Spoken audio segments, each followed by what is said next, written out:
minggu 7 atau ke-6 ya, karena kita waktu itu nanti akan kita ganti di minggu pengganti ya. Di materi ke-6 tentang queue atau antrian, ini kelanjutan dari penerapan konsep-konsep yang ada di struktur data. Minggu lalu kita belajar yang namanya stack, itu tumpukan. Minggu ini kita belajar queue atau antrian. Dua konsep terakhir yang kita bahas, itu implementasinya secara kode kita bisa menerapkan array, kita bisa pakai array, bisa menggunakan linked list, atau kita bisa menggunakan juga DQ ataupun library lain yang ada di Python. Secara umum kita pakai Python di sini ya. Kalau Anda pakai bahasa pemrograman lain nanti tentunya akan ada pendekatan lain.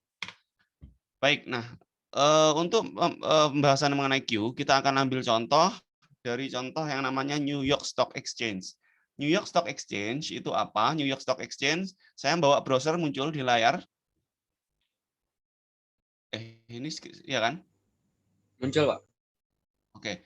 Nah, New York Stock Exchange itu kalau di Indonesia itu kayak IDX, Indonesian Stock Exchange. Kalau di Indonesia itu Bursa Efek Indonesia gitu ya. Nah, ini maksudnya apa? Di sini itu ada yang namanya saham. Saham itu adalah surat berharga yang kita bisa perjualbelikan di market second market yang fluid gitu ya. Pertukaran ya, itu adalah Anda kalau saham contohnya MSP.jk.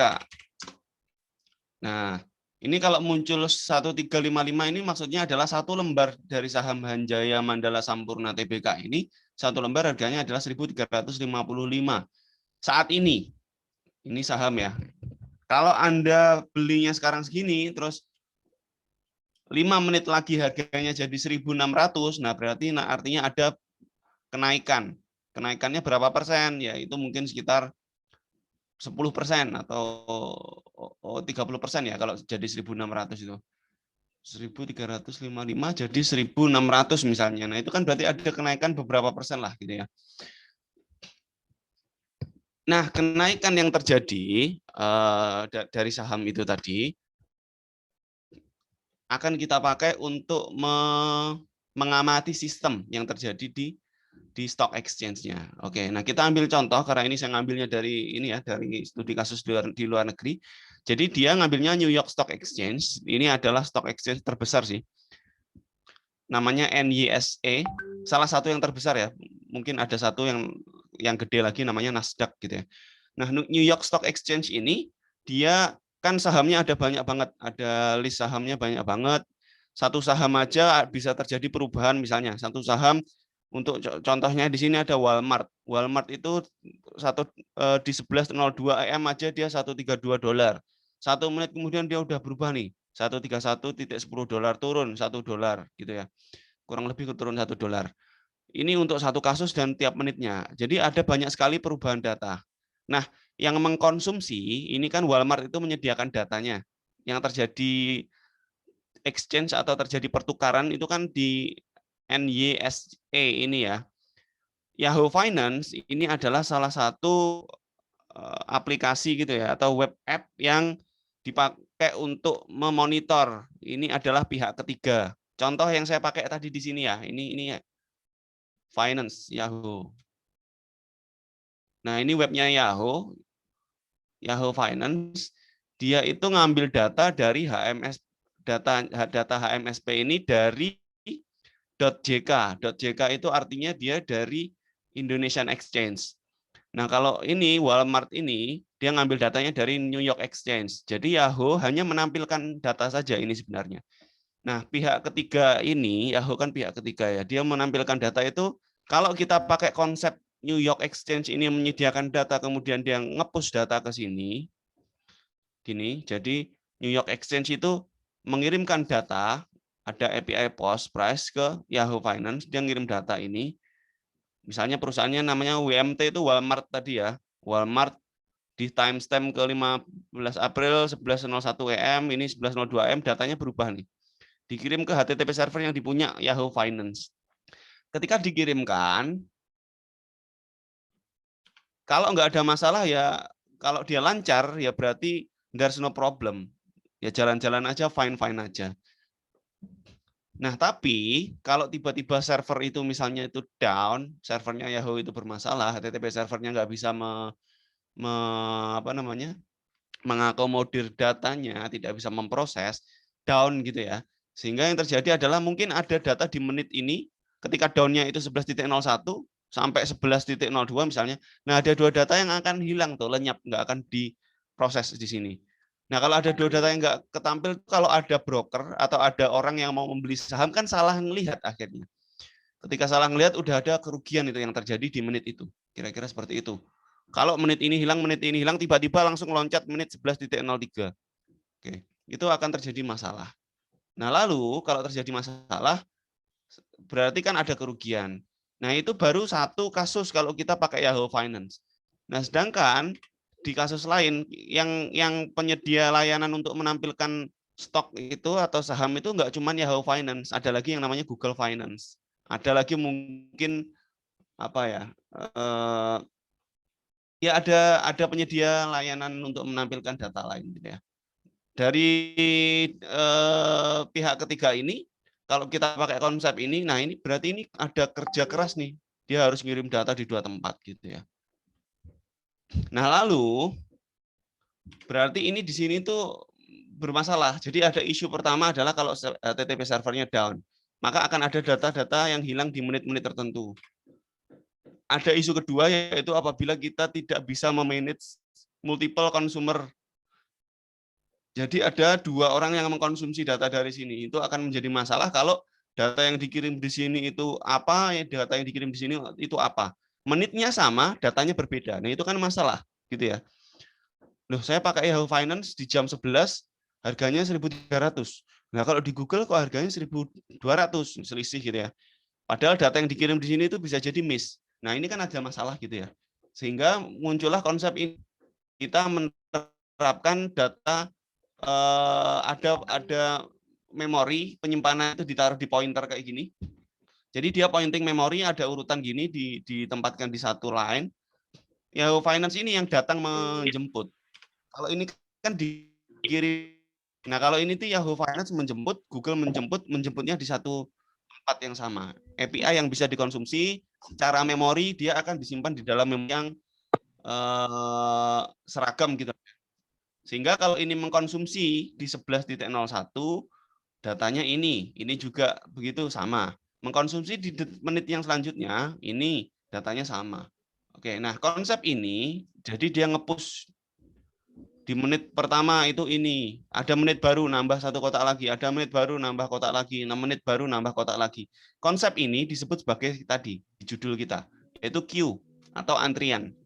Yang pertama itu yang akan dikonsumsi pertama. Masuk berikutnya, dikonsumsi berikutnya. Ini kan memasukkan pertama, dikonsumsi pertama. Memasukkan berikutnya, dikonsumsi berikutnya. Yang terakhir tentunya akan dikonsumsi paling akhir oleh Yahoo Finance. Nah, konsep ini disebut sebagai queue atau antrian. Oke. Nah, lalu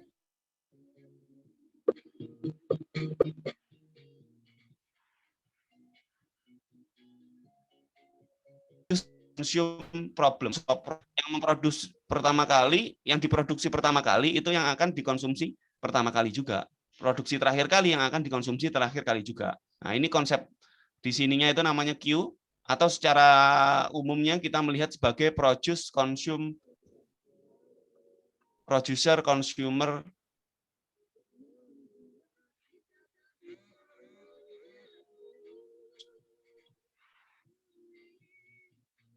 tidak ya. Tidak putus ya? Ada Mas di sini. Halo? Enggak, Pak, masih ada. Oke. Nah, ini namanya producer consumer problem atau kita bisa kategorikan dia masuk ke queue. Bahasa lainnya lagi, dia disebut sebagai first in, first out. Yang pertama kali masuk, dia yang pertama kali keluar. Ini yang pertama kali masuk kan? Ini pertama kali keluar juga. Disingkatnya FIFO. Kalau minggu lalu apa namanya?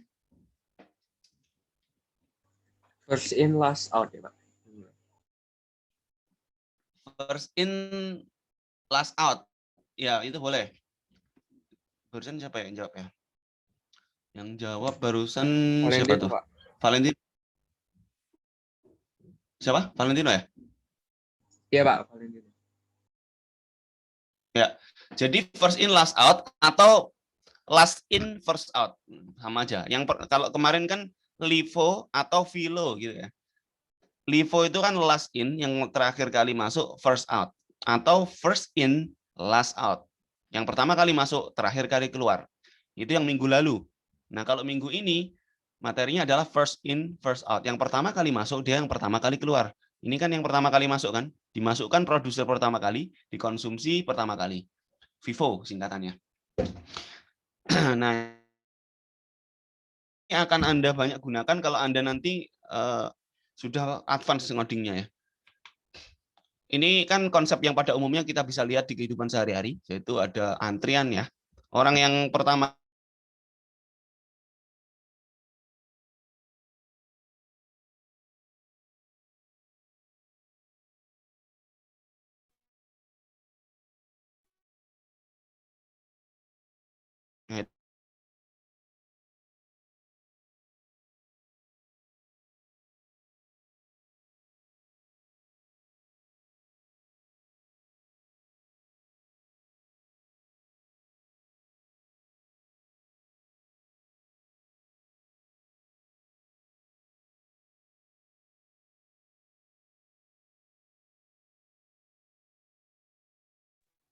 cek cek putus ya barusan. Iya, Pak. Putus baru. Iya, iya Pak. Oke. Iya, Pak. Tadi sampai sini itu sebelumnya ya. Oke. Baik, saya ulang dikit. Nah, kalau di konsep sehari-hari, ini nge-record nggak ya? Oh, masih nge-record. Kalau di konsep sehari-hari ya ini Anda lihat kalau orang yang masuk pertama akan keluar pertama, kecuali ada orang yang inilah kasus-kasus yang kasuistik, ada orang nyerobot misalnya. Tapi yang jelas secara konsep orang yang ada di depan ini akan dilayani pertama kali karena dia datang pertama ya. Nah, kalau di bahasa pemrograman Python kita bisa pakai list seperti biasanya dan ada library tambahan kita bisa pakai DQ ataupun LivoQ. Kalau di Java pakai linked list. Nah, kalau di C++ pakai stdq, hampir sama. Kalau minggu lalu ya. Di sini di Python yang bawaan itu hanya list. Install library baru. Oke, kira-kira itu. Sekarang kita masuk ke mana nih? Nah, untuk mengetahui kemarin kan beberapa kali kan Big O cheat sheet. Biasanya kan saya selalu membahas mengenai Big O notation-nya atau big kompleksitasnya ya. Kompleksitasnya kalau di array itu namanya O order 1 untuk aksesnya, order n untuk searching, kemudian order n juga untuk insert, order n juga untuk delete. Order n itu bagaimana? Kayak gini. Nah, semakin banyak n-nya, semakin tinggi. Oh, kayak gini ya. Semakin banyak n-nya, semakin tinggi. Nah, kalau kita lihat di sini, Q itu adalah kalau mau mengakses, itu order n, yang ini ya. Kalau kita mau searching, sama juga order n. Kalau order 1 itu gimana sih Pak? Order 1 itu ini. Dia waktunya sama terus. Gitu ya. Nah, di Q itu order n untuk akses, order n untuk search, order n, insert ini cuma order 1 kalau insert. Karena yang di insert itu kan bagian depan gitu ya. Itu order 1, delete. Jadi di Q itu yang namanya Q itu Anda kan mau masuk di mana? Queuing itu Anda masuk di depan atau di belakangnya orang depan Anda? Kalau Q. Di belakangnya Paham nggak? orang depan. Nah, benar. Jadi kalau Anda mau antri yang Anda misalnya nih ada orang antri. Ini orang pertama. Oh, ini apa namanya? Layanannya itu ada di sini ya. Layanannya ada di sini. Ini orang pertama masuk. Kalau ada ini berarti kan insert. Kalau ada orang masuk lagi, maka yang di-insert itu kan sini. Masuk lagi ini yang di-insert. Ya. Ini prosesnya ini.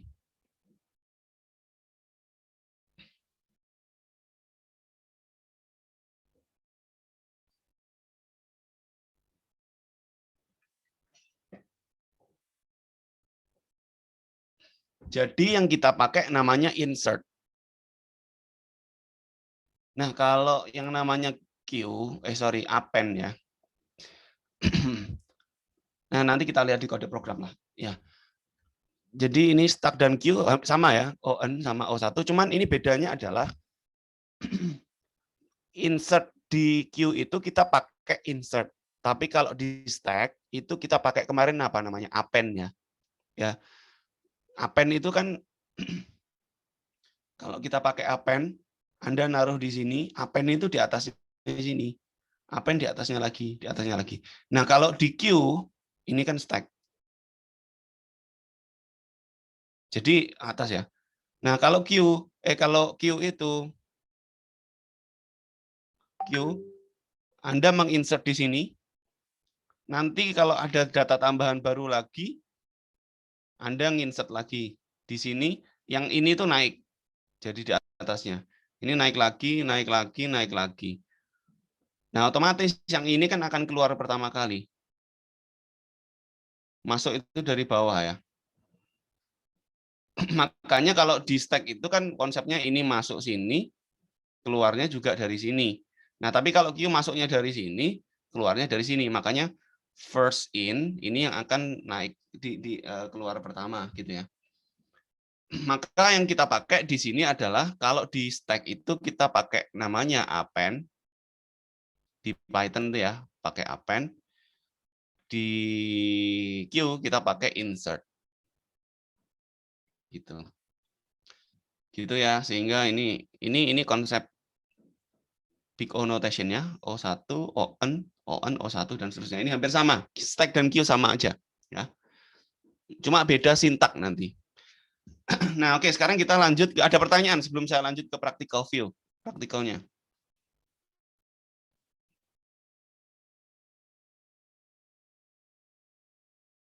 Ada pertanyaan?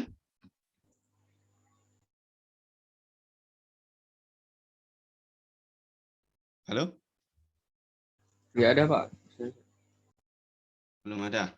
Baik, jadi kalau kita lihat di Q, kita ambil contoh nih harga saham HMSP. HMSP itu apa ya tadi? HMSP.jk.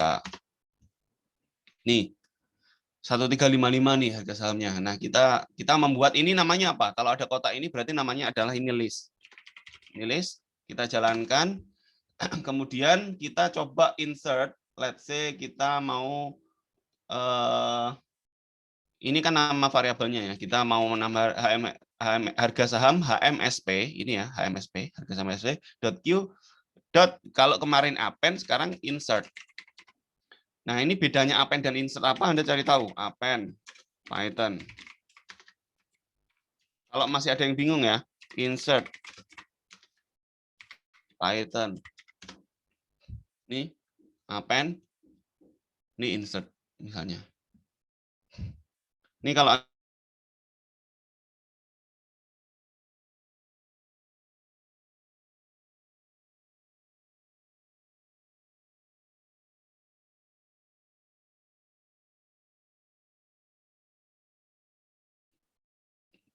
jadi kalau append itu kalau ada apel, banana, cherry, orange nambahnya yang paling belakang ya.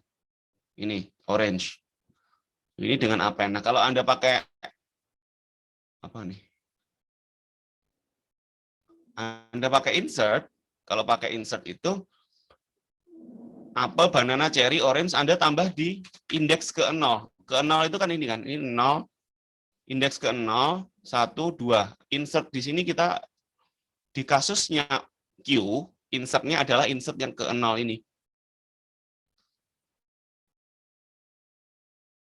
Sehingga maka kan ini kan apple, banana, cherry ketika di insert orange di indeks ke 0, maka orange ini indeks ke 0 yang ditambahkan value-nya orange, dia akan muncul di depan. Nah, sehingga yang pertama kali masuk ini kan cherry. Ini yang akan pertama kali keluar. Ini selanjutnya ini yang paling terakhir, gitu ya. Ini konsep yang kita pakai di sini. Jadi harga saham HMSP insert Q insert ini kita isi misalnya 0, kemudian koma. Kita lihat datanya berapa nih? Mana tadi? Let's say ini ya 1355. 1355 ini bukan koma tapi titik ya. Nah, ini Jalankan 1355 gini ya. Enter. Nah, ini harga sahamnya nambah. Kita insert lagi misalnya 1, 2, ini 1375 misalnya. 160. Wah, ini Anda kalau perubahannya dari 55 ke 75 ini ada rugi. Kalau saham Anda ada banyak lotnya, itu rugi banyak itu. Naik drastis terus turun 15 poin. Ini di enter. Nah, sekarang kita cek. Kita cek di sini berapa harga sahamnya, jalankan. Nah, ini di harga saham ini kan ada 3 data ini, 1, 2, 3 kan. Yang pertama kali masuk kan ini. Kemudian ini, kemudian ini. Nah, inilah Q. Yang ini akan dikeluarkan pertama. Cara mengeluarkannya itu adalah kita pakai apa? Kemarin pakai apa? Masih ingat nggak? Pakai pop, Pak. Pakai apa? Kemarin kan push sama pop. Ya. Push dan pop. Push-nya itu pakai append, pop-nya pakai pop kan? Nah, kalau sekarang kita pakai insert untuk mengeluarkan, mau mengeluarkan ini kan pakai pop juga sebenarnya. Pop itu apa ya, kita lihat. Pop item. Ini Anda supaya mengingat-ingat lagi ya, ini kan mestinya udah ada nih di dasar pemrograman dulu. Nah, list.pop. Nah, maksudnya list.pop itu apa? Ini fruit pop. Pop itu adalah kita punya 3 data. Kalau popnya itu 1, popnya kosong ini ya, 0. Ini kalau kita jalankan yang hilang adalah apa? Yang hilang adalah cherry alias data yang terakhir. Kalau ininya kosong ya, nggak ada parameter yang kita masukkan, maka pop itu adalah remove second element, itu maksudnya yang ini ya. Definisinya adalah pop adalah metode yang menghilangkan elemen pada specific position. Kalau nggak ada isinya, maka yang akan dikembalikan adalah last item ini. Number specifying position. Default value-nya adalah min 1. Min 1 itu adalah last item. Last item itu kan ini, contoh ini ya. Sehingga kalau teman-teman ini harga saham HMSPQ kalau pop terus ini datanya ini kosong ya, kayak gini kan.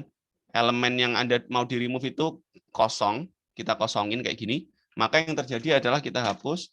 Yang dihilangkan adalah 1355.0 alias ini yang belakang. Atau kalau dalam gambar ini itu berarti ini yang masuk pertama, ini kedua, ini ketiga, ini yang keluar pertama.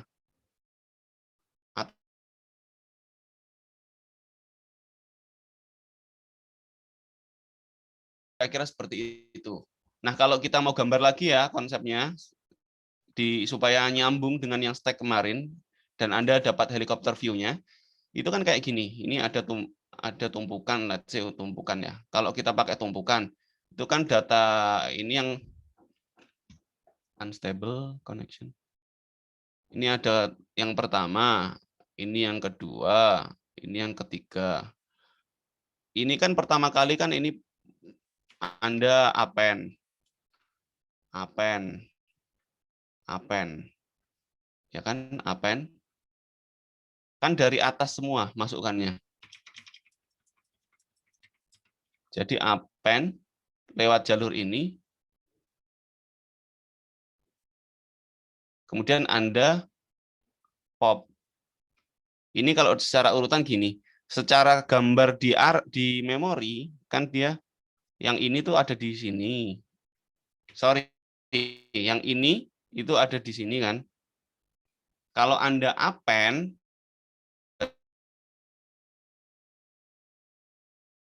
apa yang ada di sini, ini ada di sini. Jadi ini tuh append, kemudian pop.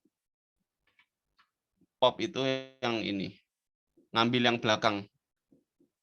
Jadi ini append pertama, ini append kedua, ini append ketiga. Nah, kalau ngepop itu ini yang pertama, ini ngepop yang kedua, ini ngepop yang ketiga. Ini kalau start. Kalau kita membahas mengenai queue itu kayak gini, masuknya dari sini, keluarnya dari sini. Ini dia orang yang di sini, sini sama sini. Ini kita nginsert, pakai insert, sama satu lagi pop untuk keluar. Kalau dilihat di memori, sama dia itu, sebenarnya sama. Orang yang ada di sini, ini kan berarti yang pertama. Ini yang kedua, ini yang ketiga. Kalau ini kan ini yang pertama, ini yang kedua, ini yang ketiga. Sebenarnya sama. Cuman kalau ini kita insert, dia masuk di sini. Dia pertamanya ada di sini. Kalau ada orang masuk lagi, ini geser ke sini. Geser sampai misalnya ada 3 orang. Ada 3 orang ini. Nah, dari 3 orang ini adalah insert pertama. Ini insert kedua. Ini insert ketiga. Ini pertama, kedua, ketiga. Kalau Anda lihat, ini yang akan pop pertama juga. Ini juga yang akan kedua. Ini juga yang akan ketiga. Maka match kan. Ini 1 sama 1. 2, 2. 3, 3. Nah, kalau ini yang pertama itu dia. Tapi dilayani terakhir. 2. Masukkan apa beda? Append, nambah di akhir, dan dikeluarkan di akhir. Dikeluarkan yang terakhir. Dikeluarkan dari urutan. Supaya nggak ada ambigu ya. Yang terpenting itu bukan append popnya, insert popnya, append pop, insert pop itu sebenarnya adalah caranya. Di bahasa pemrograman Python itu kita pakai cara ini. Tapi konsepnya adalah kalau LIFO, last in first out, atau katanya Rafael tadi VILO, first in last out, itu berbeda dengan VIVO karena ini jalur masuknya dari sini semua, keluarnya dari sini. Kalau ini masuk dari sini, keluar dari sini, sehingga ada antrian. Kira-kira seperti itu. Sehingga kalau teman-teman lihat harga saham HMSP ini kan yang pertama kali di insert yang ini. Kemudian baru ini yang akan keluar pertama tentunya juga ini. Masuk pertama, keluar pertama karena di pop. Oke, kira-kira begitu. Nah, kalau kita lihat ini Q lagi. Nah, ini kan tinggal 2 nih, 1, 2. Kalau mau di pop lagi, mau di pop lagi mungkin error. Ya, karena habis. Jadi ini yang pertama, ini yang kedua, ini yang ketiga. Masuk pertama, keluar pertama, masuk kedua, keluar kedua, masuk ketiga, keluar ketiga, dan seterusnya. Gitu. Ada yang ditanyakan sebelum saya lanjutkan? Belum ada, Pak. Oke.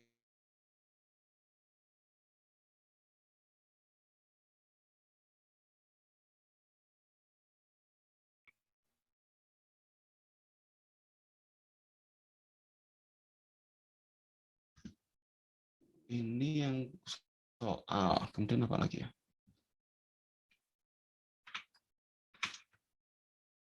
Ini pakai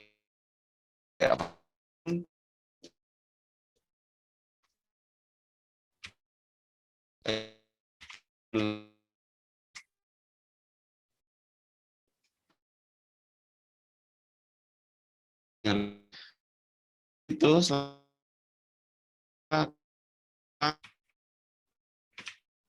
kita menerapkan Q dengan ada satu modul yang perlu Anda install, yang di sini tadi ya, kita pakai ini, DQ, collection DQ. Pakai yang kedua ini ya, kita coba. Jadi menerapkan Q dengan collection DQ.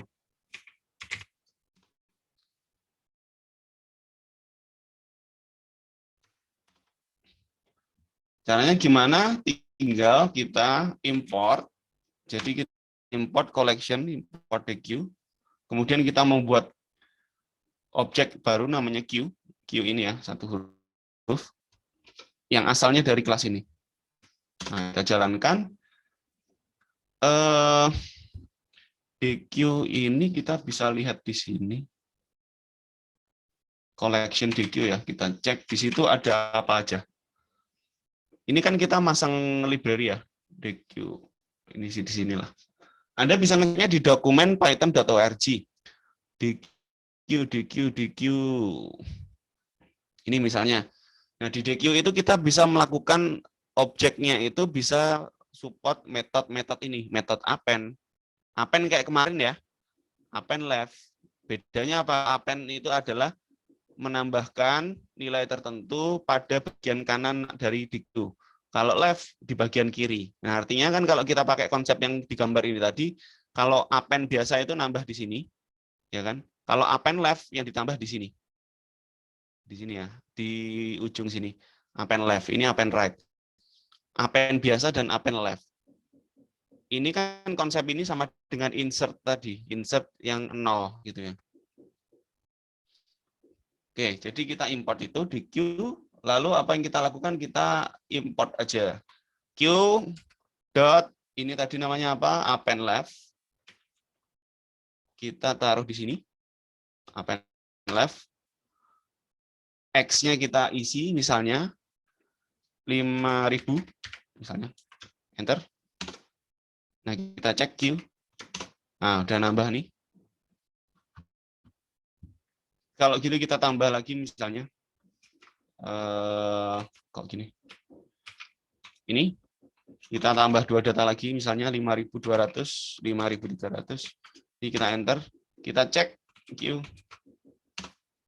Nah, nambah nih. Yang pertama kita masukkan tadi kan ini kan. Dia posisinya nambah. Ini kalau kita misalnya kita bikin benda baru misalnya ya, kita bikin objek baru lah ya, stack gitu ya, DQ. Kemudian di sini kita coba pakai ini. Ini kita ganti, objeknya kan stack sekarang ya, stack. Kemudian ini kita jalankan.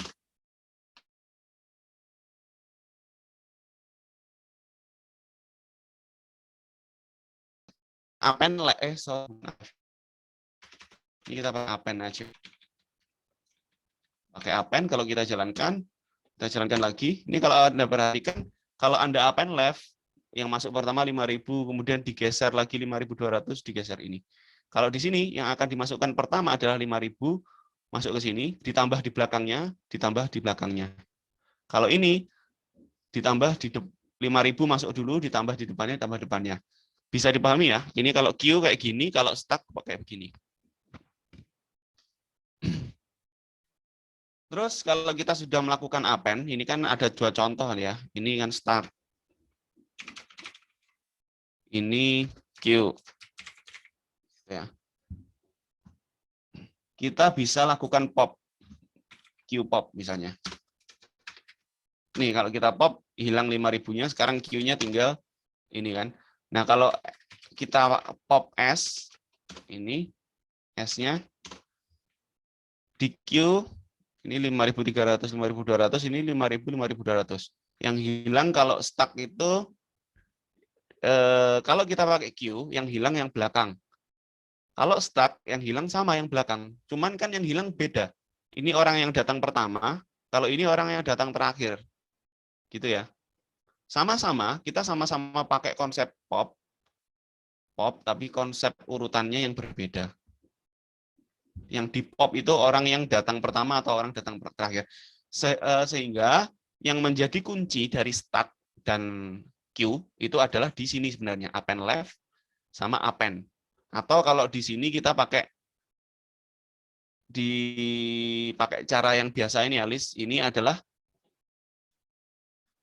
mana ya? Insert ya. Kalau di Q insert, kalau di stack itu pakai append gitu ya. Maka ini ada 2 bagian masukannya itu. Kalau masuknya lewat sama-sama lewat sini itu berarti stack, kalau masuknya lewat jalur yang berbeda dengan jalur keluar itu namanya Q gitu ya. Nah, sekarang kita bisa coba nih Q kita pop semua. Kita pop lagi, habis gitu ya. Baik, itu kira-kira. Belum ada pertanyaan lagi atau sudah ada? Yang minggu lalu yang mengerjakan masih banyak yang belum submit juga ya. Menerapkan queue dengan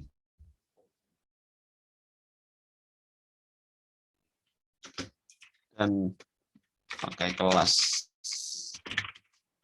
Nah, kita buat lagi. Ada pertanyaan? Nggak ada Pak dari saya. Gimana? Dari saya nggak ada Pak. Oke, sip. Ya. Sekarang kita buat nih collection baru, import the queue, kemudian kita buat kelas yang namanya queue. Kelas ini nanti Anda pakai juga untuk tugas ya. Jadi buat collection import sama dengan yang ada di atas ini tadi sebenarnya. Lalu di sini kita membuat kelas namanya queue, kita menginisiasi untuk self buffernya dari DQ. Jadi ini ada objek baru ya, gitulah intinya. Ketika kita pakai kelas ini nanti akan terbentuk objek baru ini.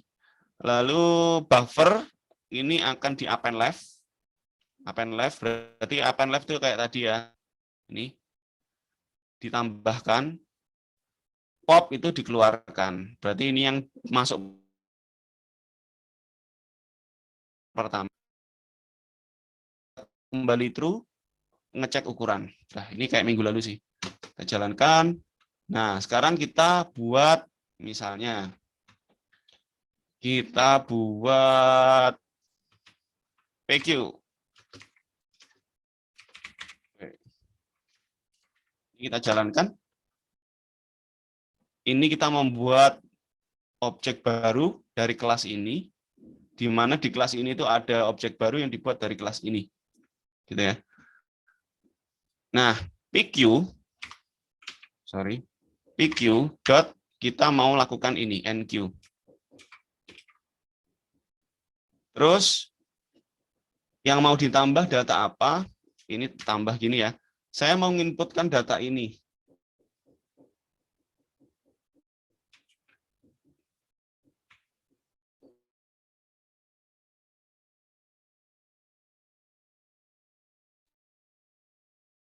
Ini seret ENQ. Ini namanya kalau ada kurung kurawal itu namanya adalah dictionary. Dictionary itu adalah ini ada key, ada value. Ada key, ada value. Ada key, ada value. Dipisahkan oleh, ditandai oleh titik dua ini. Ini namanya dictionary.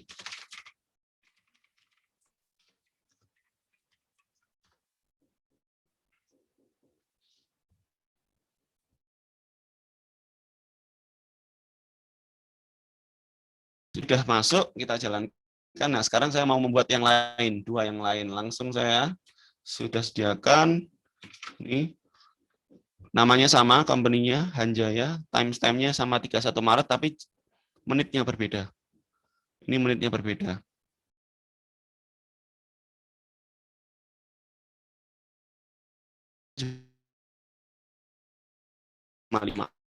Saya jalankan, kemudian kita coba cek. Kita cek PQ dot misalnya size. Kita jalankan. Nah, ukurannya 3 karena barusan dimasukkan 1 2 3. Lalu yang kita bisa lakukan selanjutnya adalah PQ dot DQ DQW. Ini yang artinya adalah kita akan melakukan pop. Nah, kita melakukan pop. Yang di pop pertama adalah siapa? Yang pertama ini, kedua.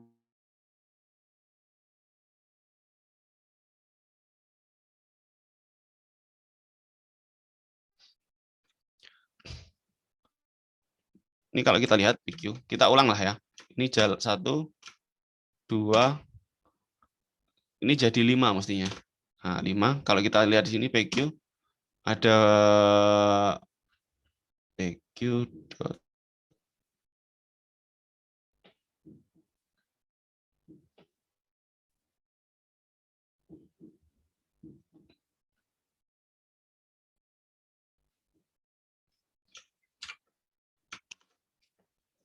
Kok pq.dq. Kalau kita cek, nah di sini yang akan hilang selanjutnya ini, kalau kita lakukan lagi, akan hilang datanya. Habis gitu ya.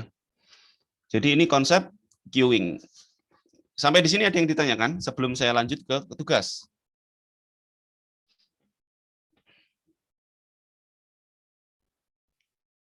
Tidak ada pertanyaan? Clear? Oke, nah kalau begitu tugas Anda adalah seperti biasa, ini adalah Anda ikutin demo ini sebagai tugas hands-on pertama, kemudian tugas kedua adalah Anda mengerjakan ini. Anda submit seperti minggu lalu di satu buah, bisa pakai PY, bisa pakai Jupyter Notebook, Anda submit, kalau pakai .py berarti di RAR, kalau Jupyter Notebook bisa satu file. Apa yang dikerjakan yaitu Anda tulis program untuk mencetak bilangan biner. Bilangan biner itu cuman terdiri dari 2 angka. Terdiri dari 2 karakter angka yaitu 1 dan 0. Bilangan biner dari 1 sampai 10. Nah, 1 sampai 10 itu bukan 1 2 3 4 5 6 7 8 9 10, tapi nulisnya adalah 1 itu kalau biner ya 1. Kalau 2 binernya ini. 3 binernya ini. 4 binernya ini, 5 binernya ini. Sudah diajari belum cara ngitung biner?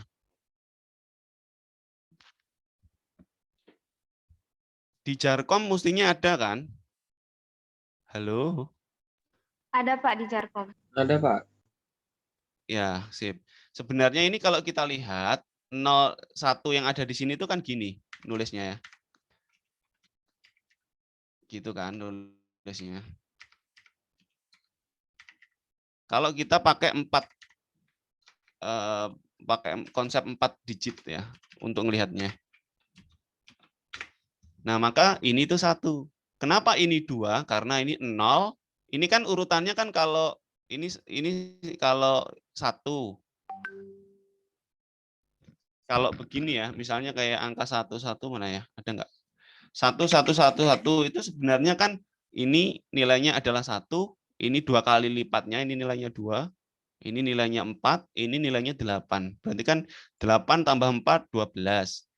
Tambah 2, 14. Tambah 1, 15. Ya kan? Jadi total kalau 111 ini 15. Nah, kalau 1 saja ini berarti 1. Ini kan 0 semua. Nah, kalau ini satunya 0, berarti ini 0. Ini 2. Nah, berarti 0 tambah 0 tambah 2 tambah 0. Ini 2. Kalau ini nilainya 1 ditambah 2, berarti 3. 0 tambah 0 tambah 2 tambah 1, 3 kan? Nah, ini 8. Ini adalah 8 tambah 1, 9. Sorry kok 8 sih. Ini 4 ya. Kalau ini 4 tambah 1 berarti 5. 4 tambah 2, 6. 4 tambah 2 tambah 1, 7 gitu ya. Ini 8. Ini 8 ditambah 1, 9. Ini 8 ditambah 2, 10. Makanya ini adalah 1 sampai 10. Semoga bisa dipahami. Saya nggak akan ngulang karena di Jarkom mestinya ada ataupun di Om ya. Yang Anda lakukan di sini adalah Anda menuliskan program untuk mencetak bilangan biner dari 1 sampai 10. Lalu Anda gunakan kelas Q. Kelas Q itu yang mana ini tadi? Ini, pakai kelas Q ini. Untuk apa? Anda pakai kelas itu untuk mengurutkan. Urutan binernya akan terlihat seperti ini, lalu petunjuknya adalah perhatikan pola ini. Setelah angka 1, ini saya hapus ya. Setelah angka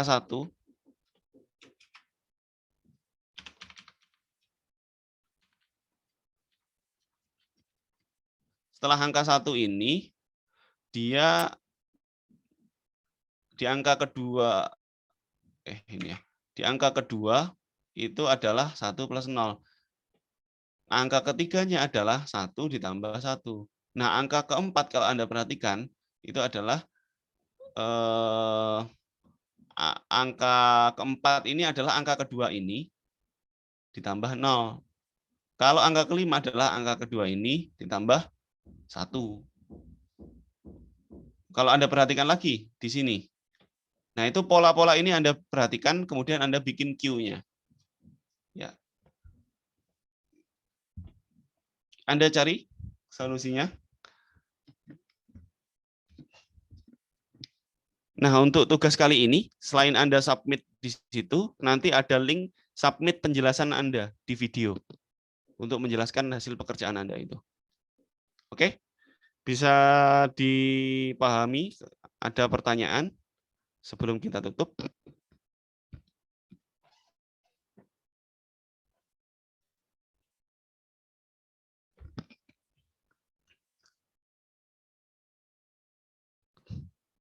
Cukup?